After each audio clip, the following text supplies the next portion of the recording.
are you doing, guys? And welcome back to TSTV. And today is transfer deadline day. Now, usually I would do my review of the Premier League weekend, but it's been such a mad transfer deadline day that I'm going to put the review on the back burner a little bit and focus on transfer deadline day. Now, being a Chelsea fan, because I've got a lot to say about my football club, I'm going to focus predominantly on us, but I'll do that in a minute. But there's some big deals that look like they're going to go through today. There's just been some breaking news right now that Mark Gay's move to Liverpool is now off. Now, it looked as though that move was going to go through a couple of hours ago. Igor Julio was going to move from Brighton to Palace, which is news in of itself because Palace and Brighton are massive rivals. He was going to move there on loan, which would facilitate Gay moving to Liverpool. But Julio did his medical and at the last minute changed his mind to decide to go to West Ham. So even though Liverpool submitted a deal sheet for Mark Gay, that basically is now not going through because Palace have blocked it. And look, I feel sympathy for Mark Gay far more than, I know the Isak and Visser deals have gone through, which I'll get onto in a little bit more in a second. But I feel sympathy for Gay because he's conducted himself so well. He's continued to play for Palace. He played last night, scored a brilliant goal. He's been the consummate professional. Even though he's made clear he's not going to sign a new contract, he's never refused to play. He's really put in outstanding performances for Palace as well. He played against Chelsea at Stamford Bridge a couple of weeks ago and was absolutely brilliant. So for it not to go through for him, his perspective is quite cruel, I would say, but I can understand it from Oliver Glasner's perspective because he wants a team that's going to be able to compete in Europe and in the Premier League.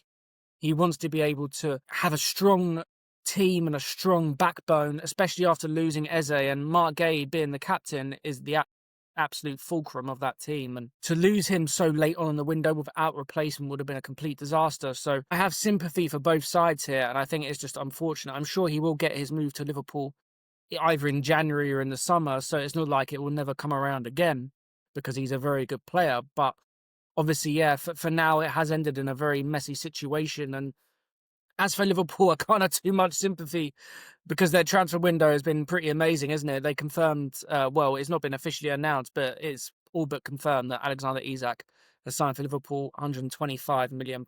They've broken the British transfer record twice this summer, also signed Florian Wirtz. They've also signed Diego Leone, Kirkesh, Mamadashvili, Frimpong, Ekitike. It's been unprecedented. It's the most spent ever in one summer by an English club. And look, they've obviously saved up their money and haven't spent in the last couple of windows so that they could have a summer like this. And they're strengthening from a position of strength because they've won the league. They're the champions. They've now got 9 points out of 9. And you look at adding Isak to that sort of cocktail of attackers and strikers, and it is frightening. I do think, again, I know defensively they've been very, very shaky this season. They were a lot better against Arsenal yesterday, but maybe that was partly due to the way Arsenal played. Yeah, Liverpool should, by all intents and purposes, be massive favourites for the league now. They've got 9 points out of 9. They've beaten a big title rival, and now they're signing one of the 2 or 3 best strikers in the world. And so it's been a magical window from Liverpool's point of view. And from Isak's point of view, he's got the move. He's gone about things completely the wrong way, in my opinion, as has Johan Visser, who is now going to move to Newcastle on a £55 million deal. And you look at the example of the way Mark Gay's conducted himself. Now, some people might say, well, because he's conducted himself well, he didn't get his move. But it would have gone through if this Igor Julio deal went through, and that's not really his fault. But yeah, in terms of the way Isak and Visser conducted themselves, that leaves a real sour taste. But look, both great additions for both Newcastle and Liverpool respectively. And, they're both, I think, going to have decent seasons. I think Newcastle, now that they've got Voltemada and Visser, will kick on. Whether they'll be as good as last season without Isak, I'm not so sure. But they're not going to be short in that area. They hopefully between them would be able to sort of combine and get the amount of goals that Isak would have got. So Visser got 19 goals last season. Isak got 23. I'm sure if Visser can hit the ground running and Voltemada can as well, then that will make up for that shortfall. And at Liverpool, amazing transfer window. A couple of other deals to keep an eye on. Generally, Luigi Donnarumma looks like he's going to move to Manchester City from PSG. Now, it's an interesting one because Donnarumma isn't particularly great with his feet. He's a very good shot stopper, massive presence in the goal, but he's not very good with his feet. We've seen that time and time again over the years. years, but he had a brilliant Champions League campaign last year. Man City have obviously signed James Trafford, who you got to really feel for in this situation. He was going to go to Newcastle. City have brought him in as their number one, and now all of a sudden he's not going to get a game. Donnarumma's only 26 as well, so it's not like he's 34 and he's just going to be there for a couple of years while Trafford finds his feet. He is going to be there for a number of years, Donnarumma now, and yeah, I don't know where James Trafford goes from here, but I think Man City maybe panicked a bit due to their start to the season. They've lost 2 games already, and yeah, I think it's a bit of a panic move from Man City. Even though I think Donnarumma's a very good goalkeeper, I'm not sure he suits the way Pep Guardiola plays. So yeah, a bit of an odd deal for me. Sané Lemons looks like he's going to Manchester United as a new goalkeeper. I can't say I know too much about him, but you would have thought he will come in and start from the off, really, because Onana and Bandit are just absolutely terrible. So there's going to be a lot of pressure on him. He's going to have to take the heat. So it'll be interesting to see how that one goes. It also looks like there's potential moves for Kolo Muani on loan to Tottenham. And I'm going to come on to that in a minute because that's going to be featuring in my little bit about Chelsea. I think a very good deal for Spurs. And Harvey Elliott and Jadon Sancho look like they're going to be moving on loan to Aston Villa. I think Harvey Elliott will be a loan with an obligation. Again, 2 deals for Villa that they really needed to get over the line. They needed some more oomph in their attacking play because they've been absolutely awful this season. They look really, really stale. So hopefully, from Villa's perspective, after the international break, they can kind of put a bit of a run together. And it's still early in the season, so it's still very much salvageable. So, on to Chelsea now. Now, this is going to be a bit of a rant, and I really didn't want to have a rant about the transfer window. Now, generally, I've been very, very calm in this transfer window. I've tried to keep my powder dry. We obviously won the Conference League, finished in the top 4, won the Club World Cup. Brilliant summer. Before the Club World Cup even started, we signed Liam Delap. Then during the Club World Cup, we signed João Pedro, who comes in, hits the ground running, looks a brilliant signing, and I'll still maintain that he is a brilliant signing. Delap, I think, slightly unknown quantity, but I think for the business and the potential, yeah, good signing, really good signing. So I'm sitting there thinking, well, due to this kudos of being world champions, getting into the Champions League, we can really kick on now. I'm not saying go out and spend 125 million on Isak. Obviously, I'd love to in an ideal world, but I wasn't expecting those sorts of deals. But bring in more players that I think could improve the starting 11, but also the squad, particularly in goal, at centre-back, and in the attacking areas. And I feel that we've fallen woefully short. And this is on the sporting directors. And I'm going to explain a little bit why, because yeah, people can say you spent 280 million, but look at what that 280 million's gone on. We spent 90 million of it on Jamie Gittins and Alejandro Garnacho, 2 players that are really yet to convince properly in professional football. Jamie Gittins has blown very hot and cold over the past couple of years at Dortmund. He looks like a bit of a one-trick pony to me, where he gets onto his right foot on the left and curl a shot into the bottom corner, but he doesn't look to me like he has any guile. He's very raw. The other day against Fulham, when Liam Delap went off injured, who did Enzo Maresca bring on to replace him? The natural replacement you would think would be Jamie Gittins, but no, he brought on Tyreek George. And Tyreek George is now today moving to Fulham, and there's been speculation about Tyreek George moving all summer. Yet he chooses to bring him on over Jamie Gittins, who is signed for 53 million. We then spend 40 million on Garnacho, who has questionable attitude problems. Some of the antics that he's gone up to at Manchester United on and off the pitch, very, very unimpressive to me. I think his end product is extremely inconsistent. Last season, he was terrible every time I watched him, both with the ball, without the ball, the amount of gilt-edged chances he missed, the amount of times that he just made it easy for the fullback. Now, I don't know whether that's because he checked out, which in itself would be a massive issue, right? So neither of them are compelling or convincing options at left wing for me. They're not. They're not compelling or convincing. Next time we've got Giovanni Quenda coming in, and he's going to be playing on the left wing. So one of them's going to have to go. So why not just keep Tyreek George, sign one of them, bring Kenda in next summer, and then you can maybe move the one on that's not progressed on as much. And are we going to get 53 million for Jamie Gittins back next summer? I know we're going to sell him, but come on, it's not going to happen. You even could have, look at the Xavi Simons deal that had gone to Tottenham. Now, he was signed for 51 million, even less than Jamie Gittins. And Xavi Simons can play on the left, but he can also play in the centre and can cover for Palmer. Would that not be a much more logical signing? Because we've also got Pedro Neto that can play on the left. The planning and the squad balance is just ridiculous, honestly. Now Liam Delap gets injured in the game against Fulham. Extremely unlucky. It's not a good situation for everyone. Then you have the Nicholas Jackson situation. Now, I did feel for Jackson in this situation, right? It wasn't like he was in the bomb squad, but he was training with the team, but he wasn't playing because Maresca and the club felt it would be best for him to not play in the starting 11 while we were looking to get a move for him. I didn't really agree with that decision, to be honest. I always think, like Mark Gay, you should play until you're sold, but, fair enough. That's their strategy. Saturday, after the game, Liam Delap gets injured, 6 to 8 weeks out, potentially even longer, we've heard. The club call Nicholas Jackson, you got to come back, Nico. Move the Bayerns off. And I was happy with that decision. I thought the sporting directors did the right thing. I even praised them. I even said, you're thinking about the club.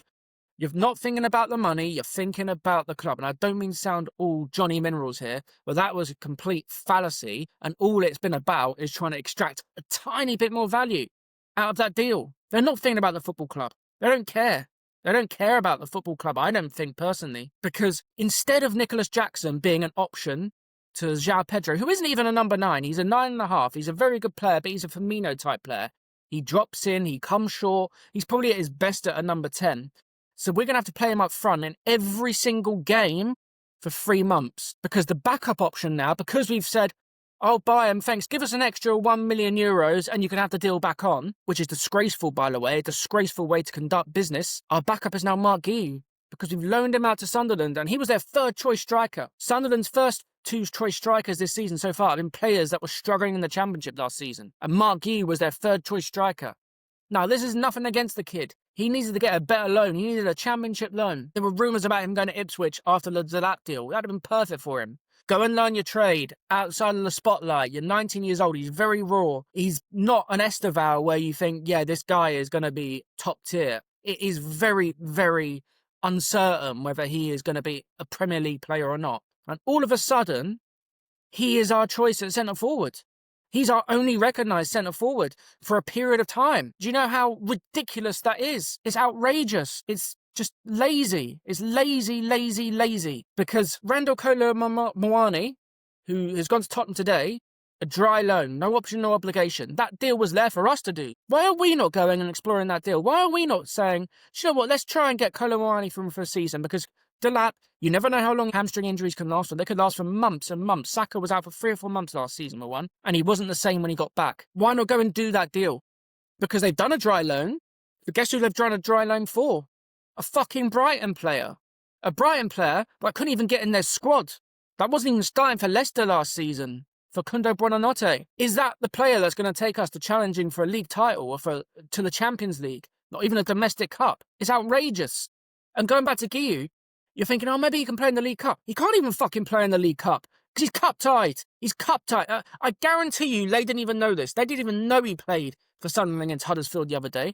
They probably didn't even keep tabs on it because what they saw was an opportunity to get more money out of Nicholas Jackson.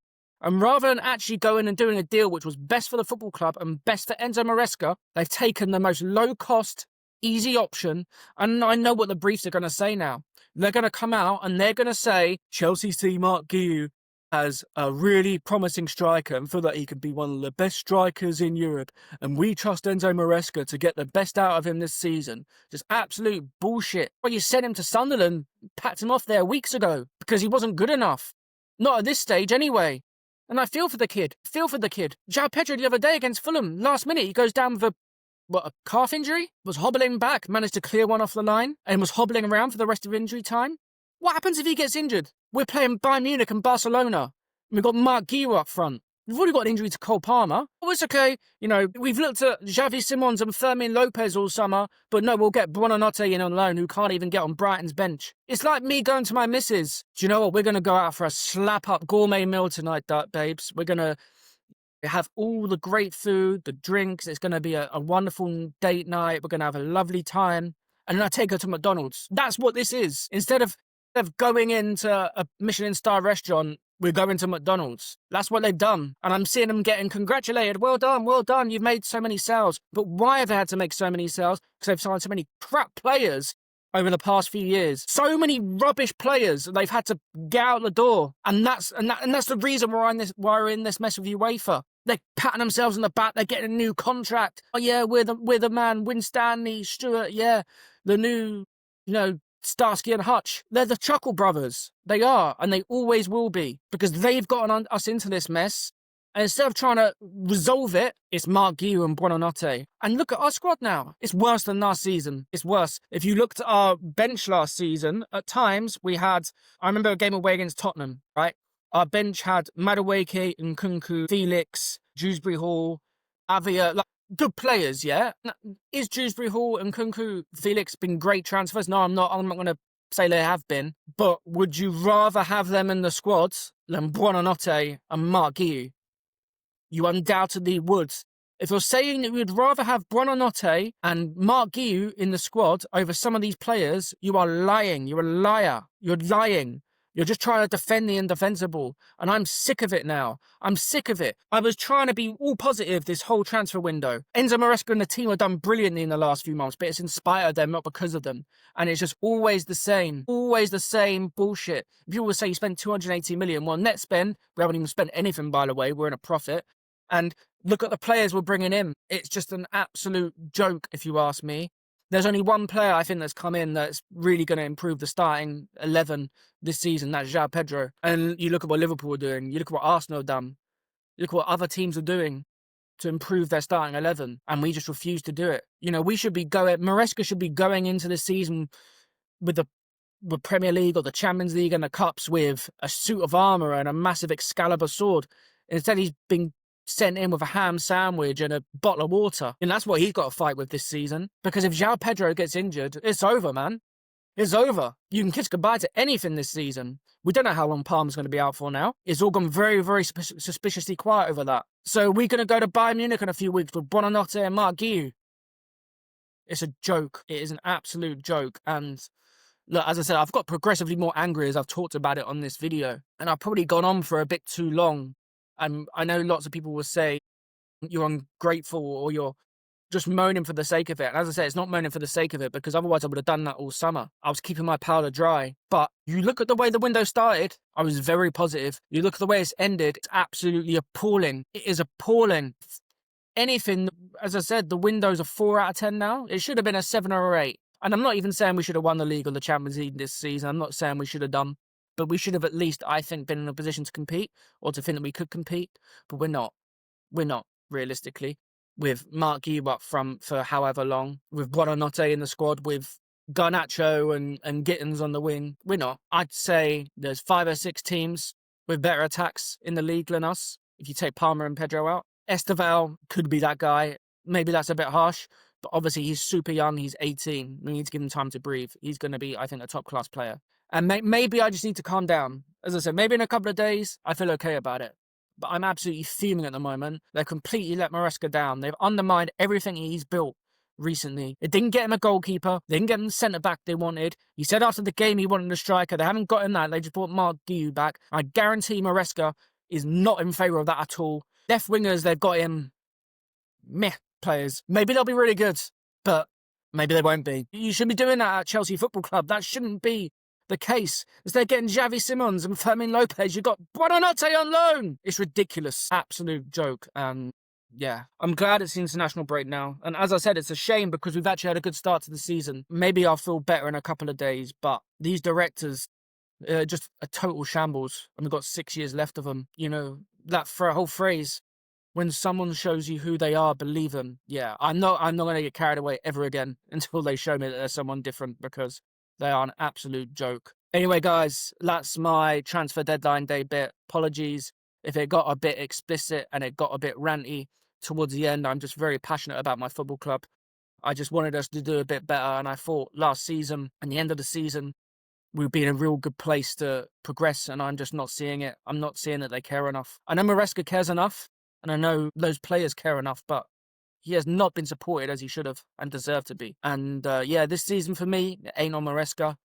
If it goes wrong with injuries, if it goes wrong with players not being up to it, it's on the directors. It's not on Maresca. So I'll be backing him all season. And yeah, that's it, guys, from me. Take care, and I'll see you very soon.